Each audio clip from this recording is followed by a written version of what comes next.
Okay, welcome everyone to our last Geography and Environmental Systems seminar of the 2020-21 academic year. It has been quite a ride this year. We've learned a lot about running seminars entirely in a virtual space. It's also been a great help to have the Center for Social Science Scholarship host all of our seminar recordings on their YouTube channel, and we will do the same thing with the recording of today's seminar. We're looking forward to being back in person in the fall, but there's some lessons we've learned over the last 2 semesters that hopefully will allow us to retain some of the advantages that we've gained from these virtual seminars.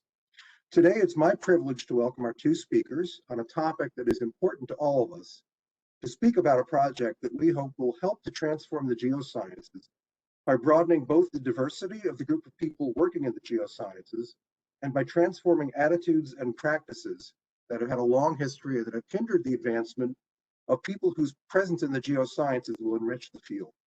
You're going to hear more about URGE from our speakers in a couple of minutes, but I want to start by mentioning that this is a project that has stimulated the creation of URGE pods, and if you don't know what those are, you'll hear about it in a moment, at universities and research institutions across the country and even abroad.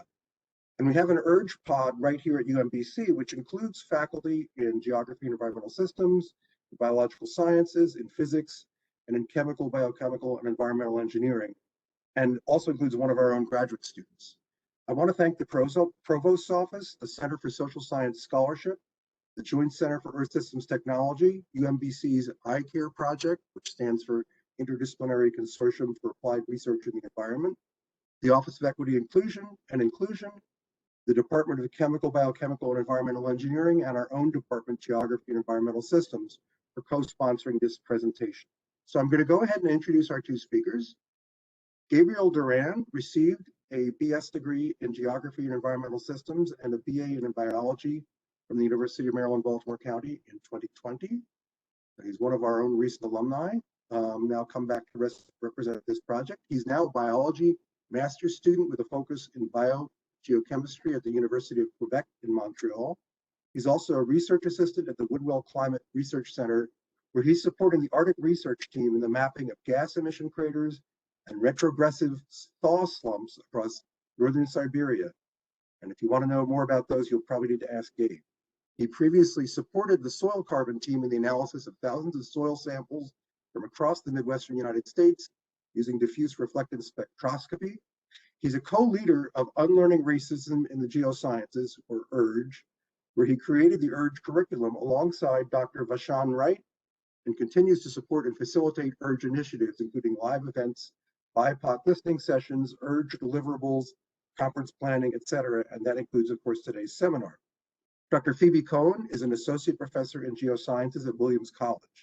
Phoebe is a paleontologist who utilizes a wide variety of microscopic and microchemical techniques, combined with data from field-based stratigraphy and sedimentology, to reconstruct ancient organisms and ecosystems, mostly through the lens of microfossils. But most of her work focuses on the evolution of life in the Proterozoic before the rise of animals. Phoebe received her undergraduate degree in Earth Systems Science at Cornell, her PhD in the Department of Earth and Planetary Sciences School at Harvard University in 2010. She is very involved in justice, equity, diversity, and inclusion work in the geosciences, and is also actively involved in the Paleontological Society. In 2012, Phoebe was awarded the Geological Society of America Subaru Outstanding Woman in Science Award. Her research is funded by the NASA Astrobiology Program, the American Chemical Society, and the National Science Foundation. So before we get started, I'll just ask you to please, if you have questions, put them in the chat. And when we get to the question and answer period, we'll go through those in order and ask you to unmute and ask your question live once we get to you in the list. And without further ado, I'm going to turn it over to our speakers. Gabe is going to be up first. So Gabe, please take it away. Okay, thank you, Dr. Miller. Phoebe, do you mind sharing the screens real fast? Thank you so much. So good afternoon, everyone. It is such a pleasure to be here with all of you today. And it's so wonderful to see so many familiar faces and names in this conference call. So I'm really excited to be talking to you all about some of the work that I've been doing this last year. So thank you, Dr. Miller, for the invitation and the introduction. And with that, I'll just jump right in. So I'm Gabriel Duran, graduate student at the University of Quebec in Montreal.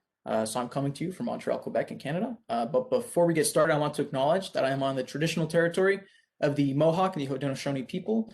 And the topic for my presentation is how I created the URGE curriculum. And I just want to say that none of this work could have been accomplished or achieved without the help of Vashan and the rest of the URGE team and their just unwavering support throughout this whole journey. So next slide, please, Phoebe. Okay, so to get started, I just want to give a little background on who I am. First, I identify as he, him, a cis heterosexual man.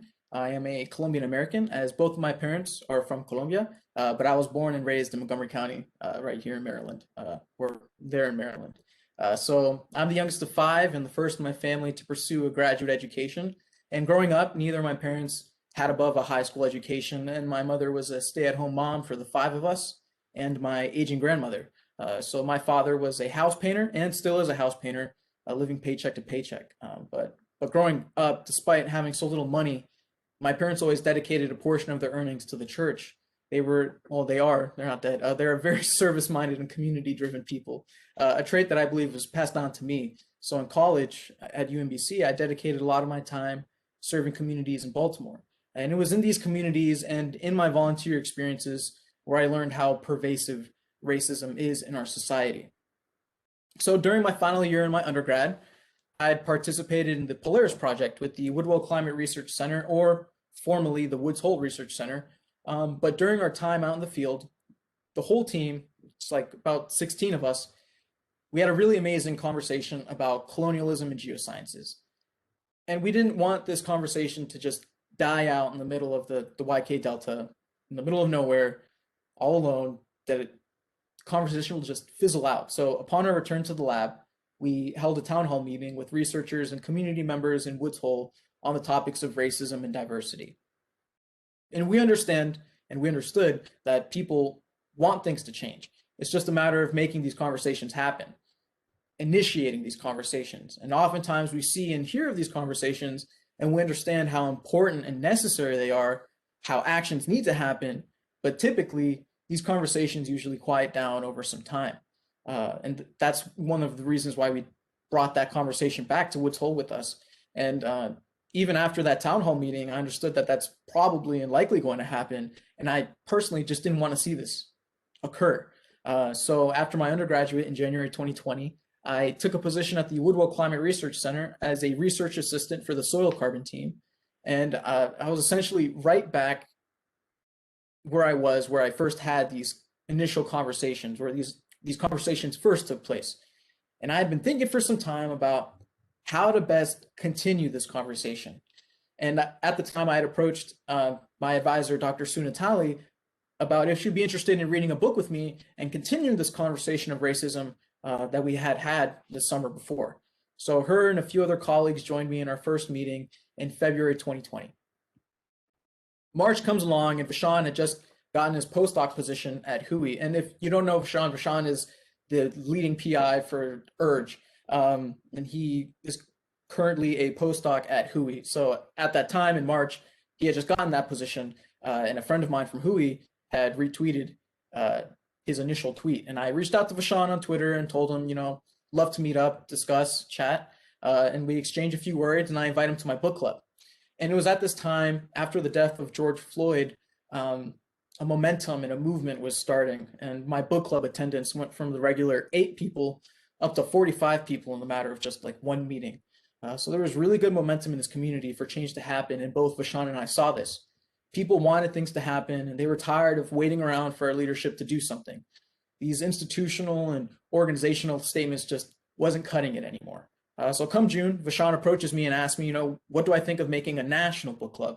How can we make this momentum, these conversations keep on going? How can we prevent this die down from eventually happening? And as I'm sure a lot of you saw back in June, Vashan tweeted out a poll to academic Twitter about, what do they think about committing to reading a book together, about possibly a book on how to be anti-racist. So with 312 votes, 96% of people said, yes, let's get it, let's do it, let's make this book club happen.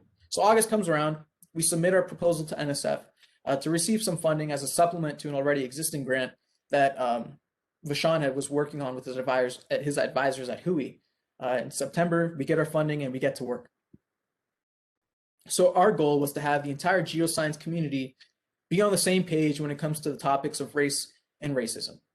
However, neither Vashan nor myself are experts on race or racism. We just love earth sciences, but we are also in a position right now, and even more so then, where we can have our voices be heard and we can amplify other geoscientists of color. And so who is best to give advice on these topics than experts in the field? So we wanted to deliver expert knowledge to the geoscience community on how we should pursue this work. So one challenge we faced is that we wanted to market this only to the geoscience community, as making it too broad could dilute the message. I mean, most of us have probably read How to Be an Anti-Racist by Ibram Kendi, or really any other book on anti-racism, each one valuable to the conversation and in these efforts, but all with very similar messages. We have to change the system. And no one is doing it. Our leadership isn't doing it.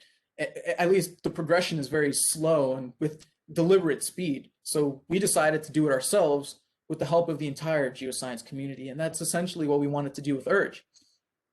But we realized in these efforts that too often geoscientists exploring this work will only seek the words of a few geoscientists of color, or read the few articles that have been published on race and racism by other geoscientists.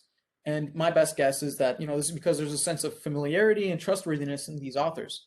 And, from this, we understood that current conversations are either too broad or too narrow, i.e. these geoscience papers or these anti-racist books. So as you all may have realized, throughout the URGE curriculum, a lot of these papers have been very heavy in sociology or psychology, but the interviews are always focused around our community, especially these inclusivity tips. So we wanted both communities to be working on the same plane. And so from this, we can all work in the same space to achieve the same goal, hence making all the deliverables publicly available on our website so that we can all be working together and making the best anti-racist policies and receiving the same data and information. And this is a direct quote from our Medium article, but at the end of the day, anti-racist policies will only be as good as the data that inform them, the people who uphold them, and the resources that go into supporting them. And URGE has, tried to really make this uniform for the entire discipline. So in planning this curriculum, we had two objectives in mind. One, teach what racism is, and two, how to unlearn racism, that same racism that we just learned in our discipline. And so as you all are aware, as Dr. Miller hit on lightly, is that the geosciences is the least diverse STEM discipline, and this is honestly by no mistake. We understand that this is the result of legacies of racism in our discipline. So we wanted to create a curriculum that addresses what literature suggests for teaching racism, while also providing opportunities to implement anti-racist strategies within our own environment, within our communities, our labs, departments, societies, be it whatever. So in creating the curriculum, our number one priority was accountability. We wanted to make sure that this curriculum applied to everyone. So we achieved this by trying to address all forms of racism, the history of how we got here as the geoscientists, the geosciences, how we can implement effective strategies and policies that will combat bias and increase AGEDI efforts. So that's accessibility, justice, equity, diversity, and inclusion, and how to get our leadership involved and how we can hold ourselves accountable as one, the URGE leadership team, and two, within our whole discipline. And this comes in the form of the 8-session structure that is the URGE curriculum. Sorry, Phoebe, can you go back one slide? Is this the slide with yes, this one. Thank you. So yeah, we have these 3 primary objectives, URGE, as you see on this screen. So one is to deepen the community's knowledge of the effects of racism on the participation and retention of Black, Brown, and Indigenous people in the geosciences. 2, drawing on existing literature, expert opinions, and personal experiences to develop anti-racist policies and strategies. And these personal experiences kind of go in with what pods are in terms of kind of smaller book clubs, but more so journal reading clubs. And then 3, share, discuss, and modify anti-racist policies and strategies within a dynamic community network and on a national stage, which is URGE and the entire website and the whole kind of model. And then on the next page, slide, Phoebe, thank you. So we understood that in order to have meaningful conversations, we must first define the words and the vocabulary we will use and where we belong in these words.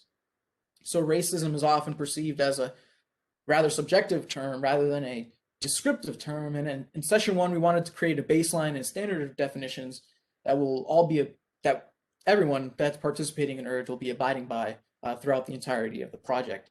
And so in session 2, once we define these words, we wanted to explore where we belong in these definitions and how it impacts our reactions and emotions. And this is a very critical step in the effort to facilitate the teaching of anti-racism, so we can really identify, what is our identities within this fight and within these initiatives.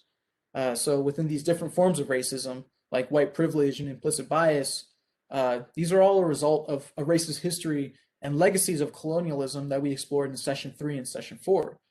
So we must look at these different attitudes from a historical perspective and how they came to be, how they are held in place, and in what ways our leaders play a role in perpetuating them. And so from this, we can understand, how structural and institutional racism have set in place barriers that prevent the inclusion of minoritized communities, which is something we addressed in session 5.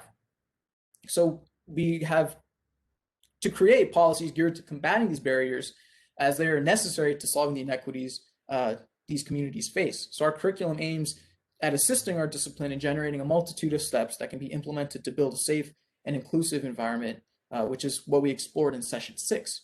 However, despite all these efforts, people of color will continue to face discrimination in their day-to-day lives, in classes, lab work, field work, and within our discipline just as a whole. So in session 7, we wanted to ensure that people of color are aware of their resources in terms of coping with racism, combating discriminatory behaviors, actions, attitudes that they might come in their day-to-day lives. And so the last thing we wanted was to have them relive their traumas, and we wanted to help them thrive in STEM, and specifically in the geosciences. And so lastly, in session 8, we wanted to address how do we hold ourselves and keep ourselves accountable to the anti-racist work that we just committed to this entire curriculum. So from January all the way up to this last session that we had on Monday. So this will be from all people participating in this project, from our undergrad to our graduate to faculty and leadership. How can we keep the momentum going after URGE ends? So if you had watched this last interview, Vashan addressed, what are our next steps as the URGE team and as the URGE curriculum and the future of URGE. So stage 2 is to continue developing these policies and improving them in ways that maintain accountability. So this will include, further research, refinement, revisions, collaborations with other pods, etc. And this will bring us to the point where we can start marketing these actions and policies to our leadership in ways that we can achieve buy-in from the top, that they have stakes in these policies and that the people they're leading are holding them accountable to a just, equitable, and diverse workplace. And that is essentially, the course that we want to take with URGE and how we had built up this curriculum into addressing all the concerns and all the topics that we have here on the schedule. So from definitions all the way down to accountability. And with that, that is the end of my presentation or my little talk, and I'll pass it over to Phoebe. Thank you. Thanks so much, Gabe. All right, so I'm going to talk a little bit about why we think URGE has been successful, a little bit more about the background, and then I'm going to talk about my personal perspective as a pod leader in my department. So I am an associate professor at Williams College, and I am a here I am trying to figure out where I am. I'm a cis heterosexual woman. I'm white, I'm Jewish. I was raised in an upper middle class family. Both of my parents went to college and obtained secondary degrees. My dad used to be a lab scientist, so I grew up in a very science-friendly household. I'm now a mother. I have a almost 4-year-old son, and I am a tenured professor at a well-resourced small liberal arts college. And I think I just want to say one of the reasons why Gabe and I sort of are talking about our identities in this is that I think that that's a huge part of what URGE is, as Gabe pointed out, is acknowledging where people are coming from and how that's going to influence our experiences with this work. Okay, so Gabe gave you sort of the short-term version of why we need URGE and his journey to creating URGE with Vashan. And I think one of the other big motivations for me was reading this 1972 report on the First National Conference on Minority Participation in Earth Science and Mineral Engineering, which was shared with me almost probably about a year ago by Benjamin Kiesling, who's now a postdoc at Lamont. And this was a national conference that drew leaders from industry, from the government, from the civil rights movement, to basically talk about the lack of minorities in the earth sciences. And it's a fascinating document. I definitely recommend that you read it if you haven't. And one of the things that really stood out to us as we were reading this is what I've highlighted at the bottom here, where it says, young people in minority groups may become aware of career potentialities and obtain training necessary to qualify for positions in earth sciences and mineral engineering. So this is a model that has been in effect for 40 years, which is essentially, if we just make young people in minority groups aware of the career options in the geosciences and help them get training, then our diversity problem will disappear. And of course, this didn't happen because those people were entering into a racist system.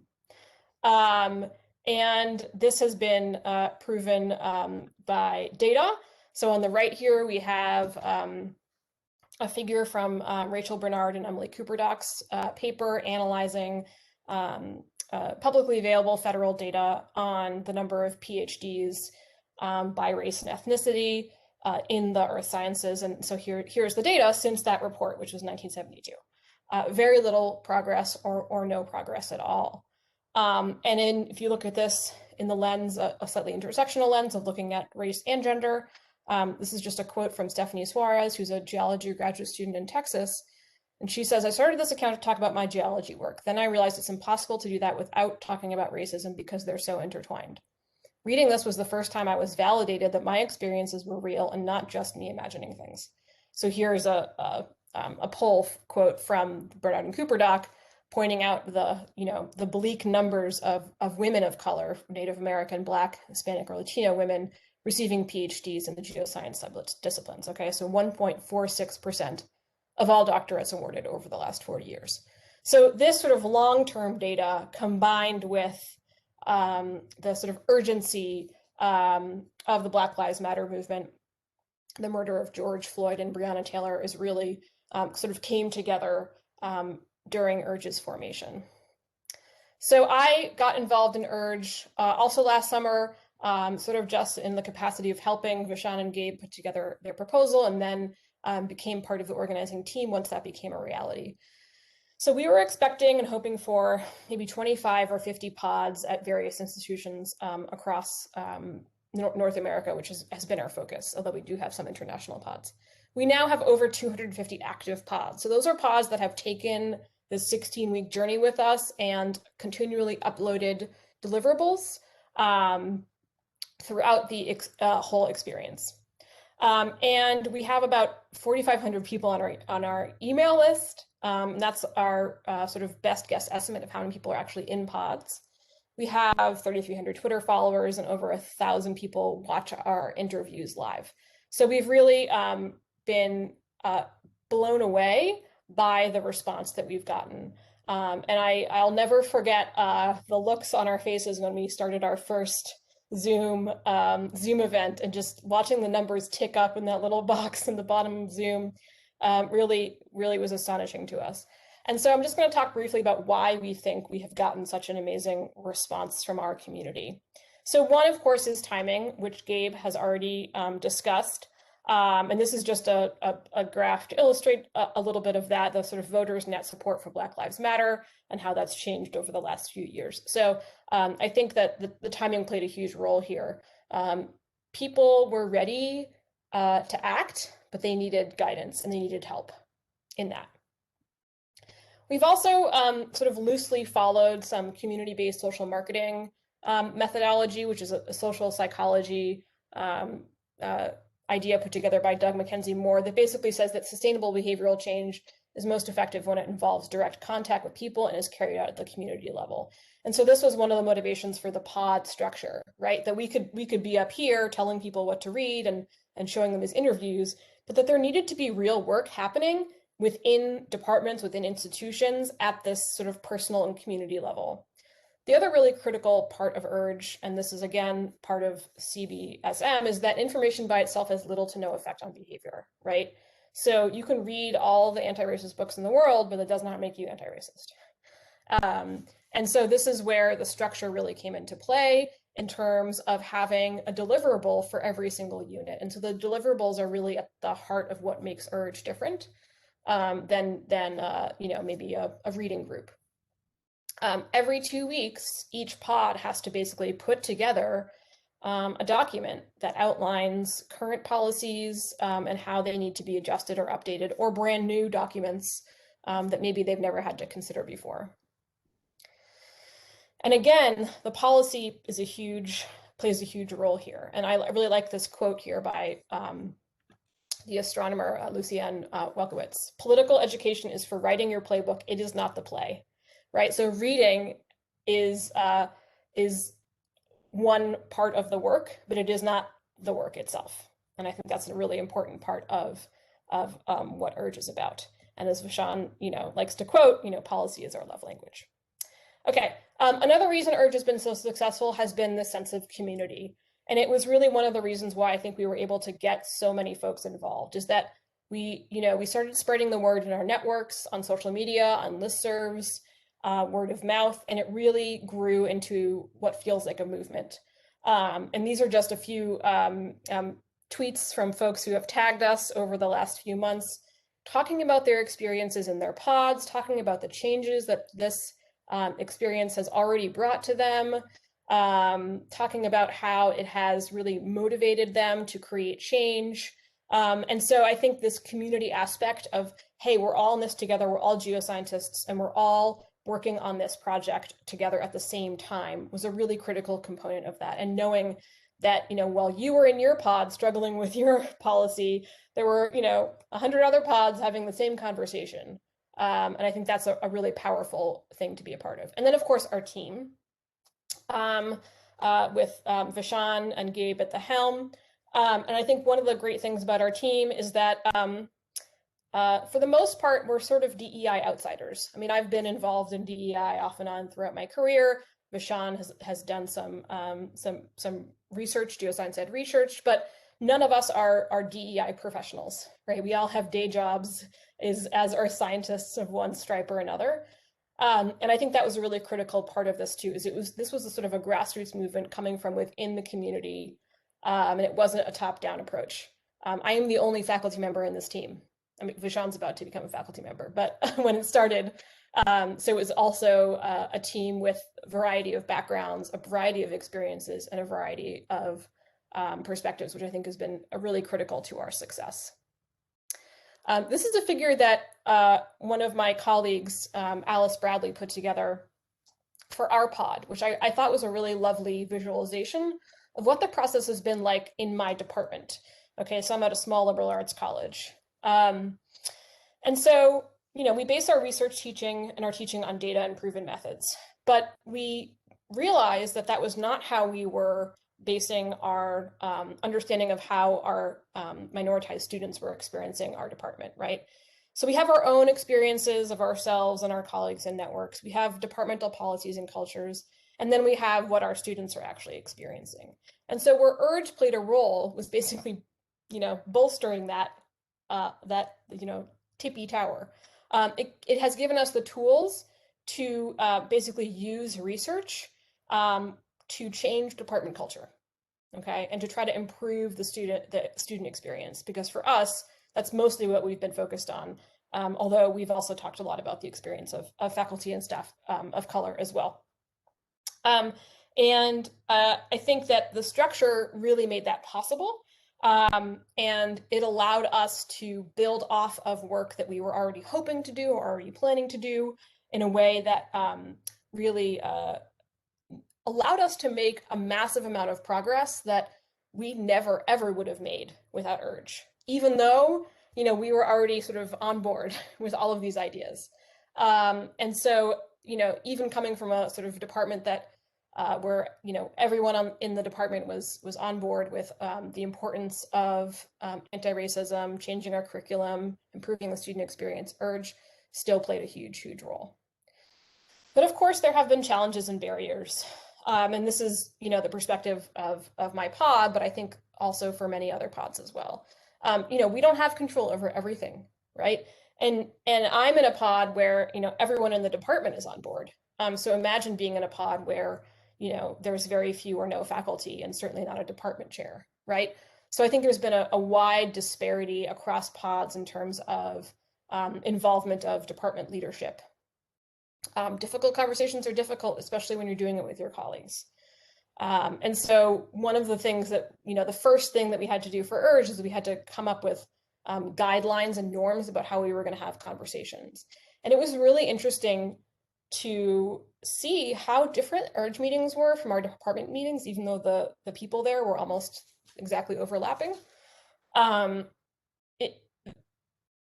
This worked only when we were all willing to be vulnerable and to own up to our mistakes, own up to our past failures, acknowledge them, and acknowledge the steps that we needed to take to be better. And that is not something that people are good at in general, and certainly not academics. So I think it took a lot of sort of personal growth and energy, emotional energy, to have these conversations with people that you work with. And that was, everyone had to be open. Everyone had to go into those conversations being willing to change. And I think that we were able to start off with that that lens, but I know that in other pods that has not always been possible. And even with broad support for addressing structural racism, there's still a ton of personal and structural inertia to work against. We work in institutions, especially my institution, which is very wealthy. It does not want to change. It wants to preserve itself, okay, and preserve its place in the world as an elite institution. And that is a hard barrier to run up against, even though we've gotten support and buy-in from the administration of our college. And the other really important thing that we've been continually reminding ourselves of is that changing the culture of a department or division or institution is a long-term project. URGE will not solve the problems of racism in the geosciences, right? And we've made that very clear, and it's why we're hoping to continue working with pods moving forward. Because, truly, at an individual level, this is a lifetime journey for me as a white person. And I would say the same thing for departments and institutions. In my pod meeting yesterday, we were talking about the fact that, we sort of realized, we need to, have a meeting at least every year, if not every semester, where we sit down and we say, how are we doing? We need to build this into our department schedule, just like we schedule, what courses we're going to teach the next year. Sitting down with our URGE deliverables, with our DEI plan, and taking a really critical look at what we've accomplished, how we've succeeded, and how we've failed needs to just be built into our department the same way all of our other administrative and departmental tasks are. And I think that's all I have. Yeah. So I'm going to stop sharing now. And we wanted to leave plenty of room for questions, and hopefully we've done that. So thanks to both of you.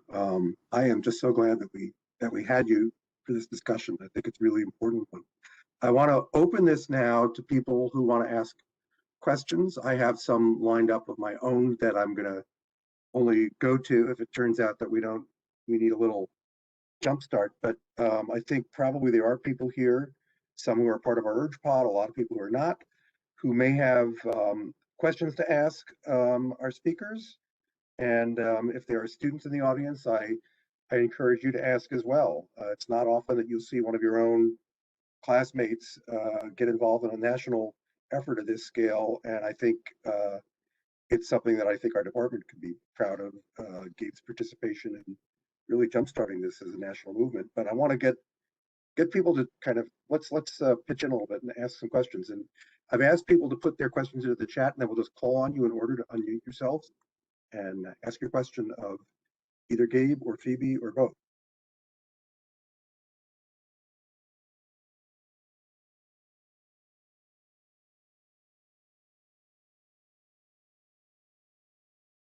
Okay, I see one from,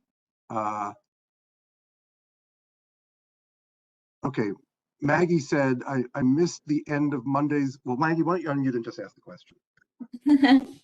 Hi, Phoebe and Gabe. Thank you so much for sharing your experiences with Urge. I'm part of our UMBC pod. And at the end of Monday's session for the sign off. So I didn't get to hear about the next steps, and you're mentioning these ideas of following up with more pod support. And Phoebe, you just illustrated the importance of sort of building pod activity into sort of a more regular rhythm of the departments and of the programs. We're a mixed department pod, but I think we'll be talking about ways that we continue in our next meeting. And so I'm just wondering what kinds of ways do you think your team will be able to gather more about the experiences of pods and what you're thinking this sort of pod to pod contact might look like in the future? It'd just be nice to hear. Well, we're going to be sending out a survey, which we're working on right now. So stay tuned for that. And we're hoping to learn a lot more about the experiences of different groups and different pods and how that might shape our own activities and other anti-racist activities and programs moving forward.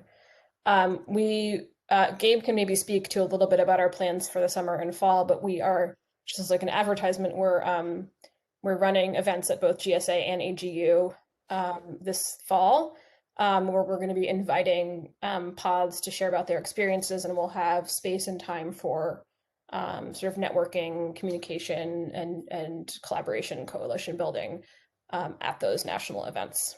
And Gabe, do you wanted to say a little bit about summer fall plans?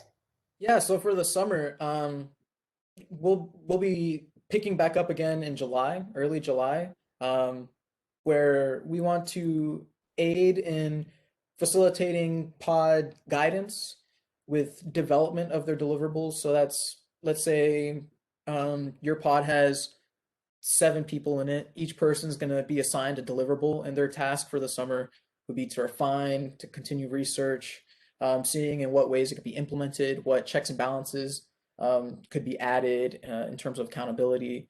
Essentially, bring these deliverables to a place where we can continue marketing them, which would be the winter session, where you would market them to your leadership to get that buy-in so you can start implementing.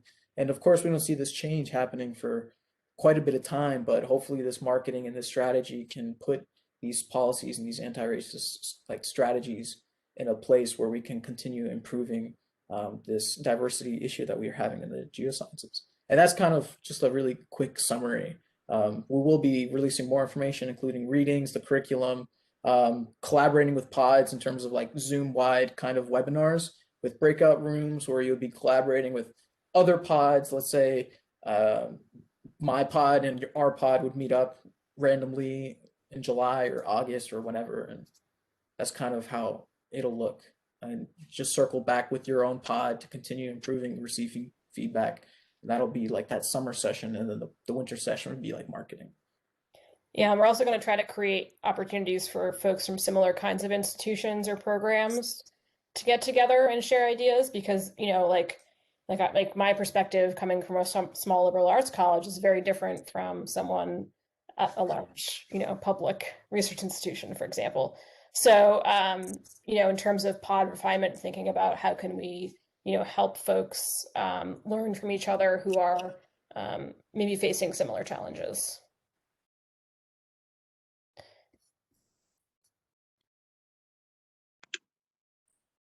Other questions? So I'm going to throw one in while I'm waiting for someone else to step up. Oh, wait.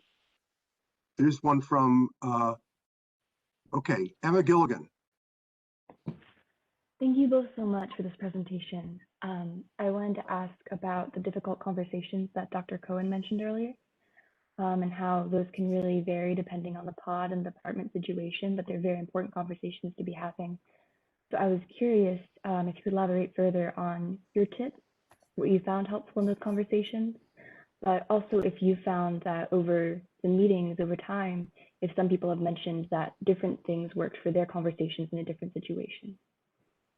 Yeah, I mean, this is like a whole, something else we've talked about incorporating in the future is we didn't really provide a lot of structure or advice for pod leaders or pod members to have difficult conversations.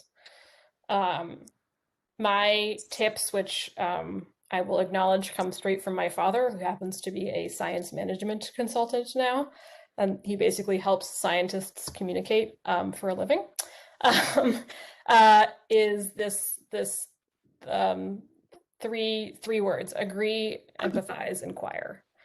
And it's all about finding common ground, acknowledging that you're challenging maybe someone's sense of self, right? And then being curious about their experience and what is holding them back from maybe wanting to create change, right? So you say, yeah, it is, let's say you want to completely change the graduate, you want to get rid of the GRE, right? You can say, okay, yeah, getting rid of the GRE is a really big change. Like, I acknowledge that. And I know that it's, going to be a lot of work for us to come up with new ways to evaluate graduate students. And it's going to take a lot of effort from everybody, in the department. But, I think it's really going to be worth it in terms of our ability to recruit excellent students, and, what do you think about us having a meeting about this next week where I can present some of the data that exists on the role that getting rid of a GRE can have on student demographics. That's just that's just an example.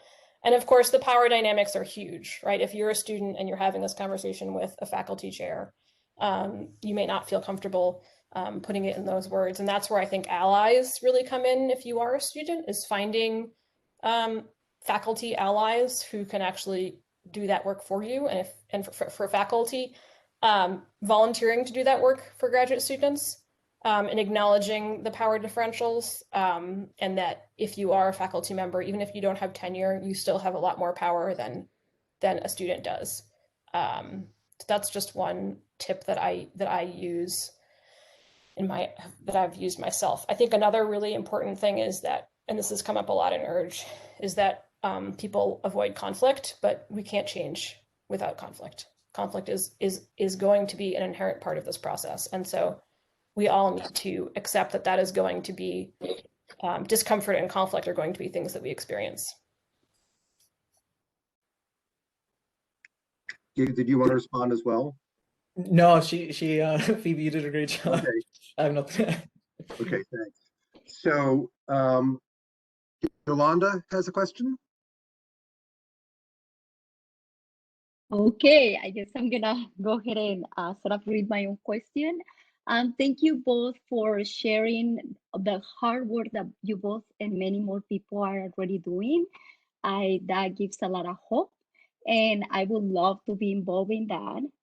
But I'm very curious because, as you mentioned, Phoebe, there is a lot of challenges because of the power dynamics and who benefits already from these unequal races, structures, and systems. And I wonder what motivates you as a white person who might be already benefiting from the system as it is.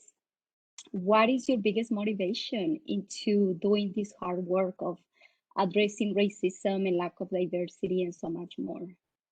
Yeah. And then for the both of you, well, go ahead, and then maybe I can ask my follow-up question. Yeah, that's an excellent question. So I didn't really talk about this, but I have talked about this in other settings. Like, when I was a graduate student, I was in a very male-dominated department, and that's sort of when I first experienced sexism, and really saw how my experience in the geosciences was colored by my gender. And I was not, as a white person, I did not spend very much time thinking about the fact that everyone was white, almost everyone was white. And that's something that I've had to sit with a lot, is about why did it take me so long to realize what was happening all around me?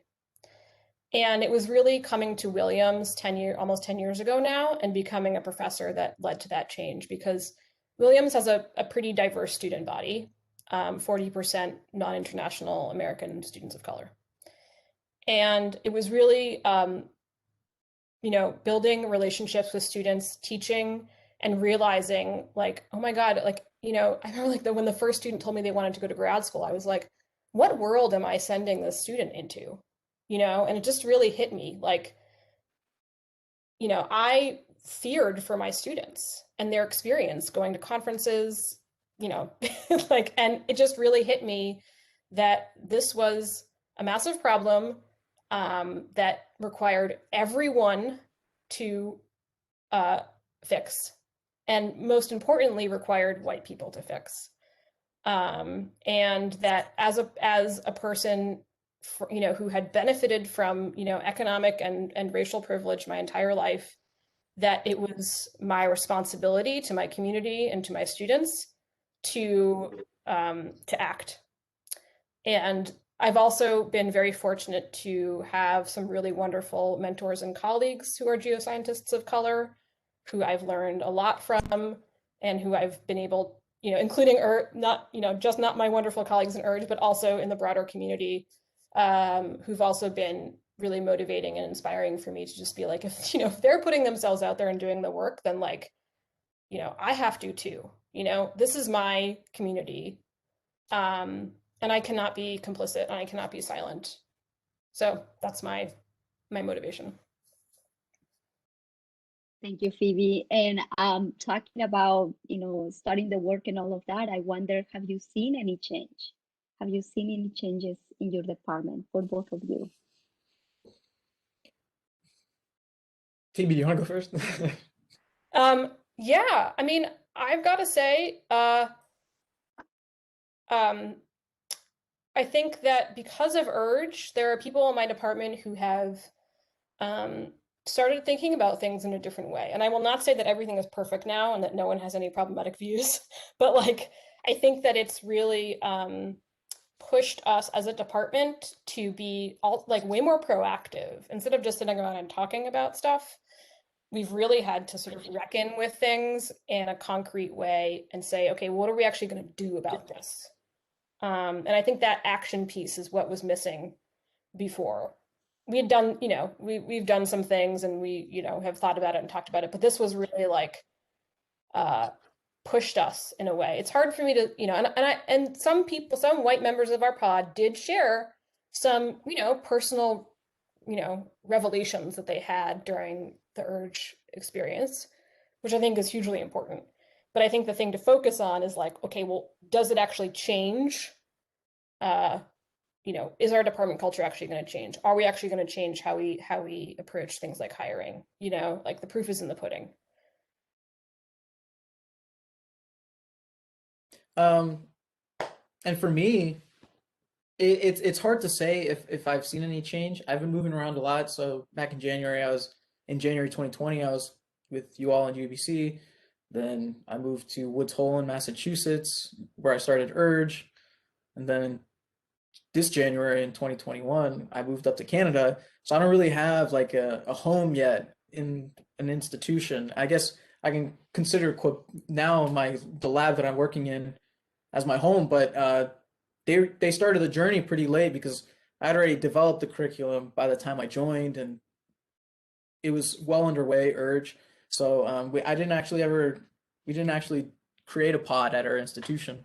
So it's hard to say if I've seen any, because I haven't been long enough in a given department or institution to see that happen. But it's been very motivating to see how empowered people feel and how engaged they want to be in these conversations and these discussions and developing these policies and these deliverables.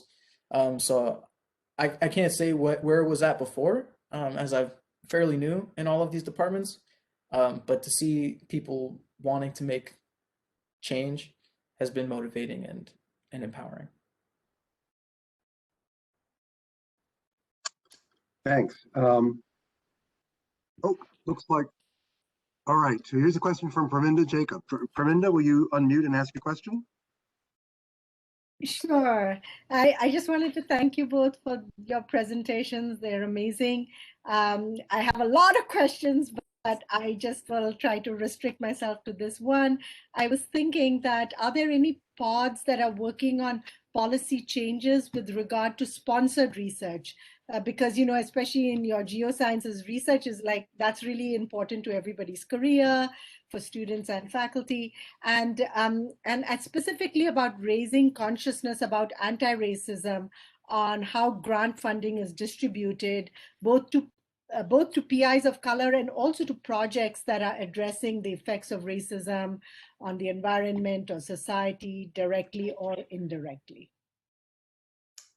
Yeah, great question. So we do have a number of pods that are within the federal government. Some of them are not allowed to participate publicly because they are part of the federal government. But there are multiple groups within funding agencies. And we have been very, Vashon especially is in close communication with program officers at NSF who have supported us and will hopefully continue to support us in the future. So I don't know about the individual conversations that those pods are having, but I would hope that, in the process of doing their deliverables, so I guess the problem is that some of those aren't public because they're not allowed to sort of share them publicly on our website. So we can't really be privy to exactly what those conversations are. But I can tell you that there are multiple agencies that do fund geoscience research who are involved in URGE. I don't know if Gabe, you have any insight into that, or? No, it's just it's been all private. We can't really see what discussions or deliverables that they're having or implementing. But I'm confident that they are following along with the curriculum, with the interviews, with the readings, with these deliverables and policies, everything that we've developed. And I'm hoping, I guess we'll see in time to come. Actually, I'd like to throw in a quick comment in response to Praminda's question, because I can tell you as a member of the team of a newly funded project as part of a series of what we call critical zone clusters funded by the Geosciences Directorate. We had a big group meeting of all 10 projects across the country, and there have been, one of the program officers from NSF who works specifically on diversity, equity, inclusion, and justice issues, and also funds projects that are geared toward that, was one of the speakers. And all of the projects have been instructed that they need to keep principles in mind. Now, how that plays out in terms of who gets hired, who gets brought in as a graduate student, all those are done at different levels. And so actually that leads into the question I want to ask the two of you, which is, these pods, I guess they're mostly at departmental level. Ours happens to be across multiple departments, but it's still fairly early in the game, right? So presumably they're going to develop suggestions that then go up to the department chairs, deans, colleges. There's multiple levels in a hierarchy. So do you have a sense as to how the higher levels in the hierarchy are responding to this? And I will point out that we got an immediate response from multiple levels of the hierarchy here at UMBC when we asked for co-sponsorship of this, but I don't know what it's like everywhere. So yeah, that's something we're going to ask in our survey. So we don't have comprehensive understanding, but sort of anecdotally, it's been very variable. So we've had a meeting with our president about URGE, and she's extremely excited about it. We're at a small school, right, where it's not that hard to get a meeting with the president. Our last interview, we had the chancellor of UCSD involved. So, but we also know of other groups that are mostly made of students and postdocs where there isn't a lot of buy-in. And so that's something that we really actually want to try to focus on in the summer and the fall, is how can we support pods that don't have institutional buy-in and potentially support them in their efforts to Vashon loves to use the word market, but to pitch their ideas to administration in a way that will be receptive and start conversations. So I'm going to ask, first of all, I'll just mention, if you look at the chat, Maggie put in her email address because she's been kind of the leader of our pod here. And I also, Belay Demos, who's the leader, who's the director of our Joint Center for Earth Systems Technology, put something in the chat. And I wonder if you would mind just saying a couple of words about that? Yeah, thanks, Andy. First, thank you very much for taking the quote-unquote risk and leading us in this. But on the funding front, at the No Time for Silence page, there's a number of recommendations. Some of them are being acted upon as we speak. And so I just wanted to mention that to you. Just since I have the mic, it would be great if it's not too early to suggest some ways departments and faculty, which I consider are the gatekeepers, can do to increase that 1.46% that you showed in your graph. This is, you mentioned a little bit of the GRE. Is there any recommendation from URGE that looks at holistic view of reviewing the applications for graduate school? Thank you. Gabe, you want to talk about that deliverable? Admissions and hiring, maybe? Yeah, so in admissions and hiring, I can direct you immediately to session 5, our reading by Julie Possett. She is, in her chapter, she has a whole book on graduate admissions.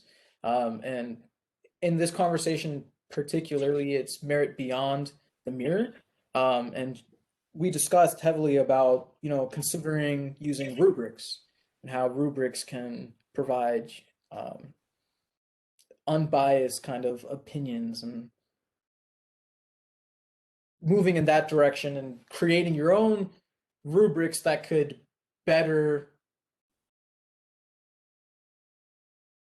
determine in what you're looking for in terms of expectations and standards, kind of making a uniform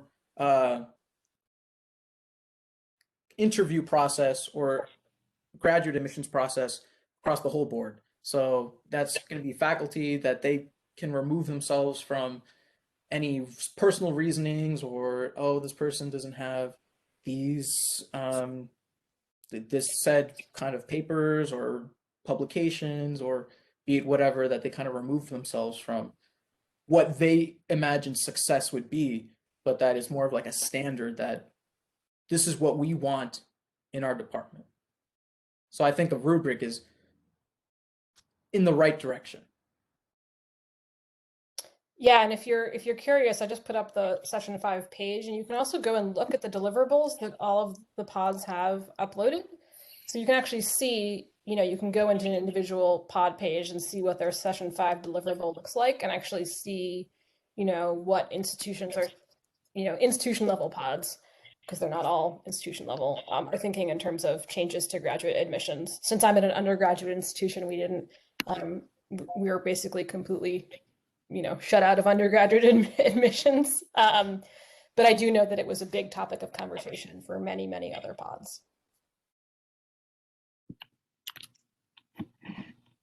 Okay, we are now at 1 o'clock, so I think we're going to have to conclude. I want to thank both of our speakers. I said it before, I'll say it again. I'm really happy that you both agreed to do this. I think this has been really valuable, and this is just the beginning of a conversation, I think, that's going to go on for a long time, and hopefully will make real change, which is the hardest thing to do.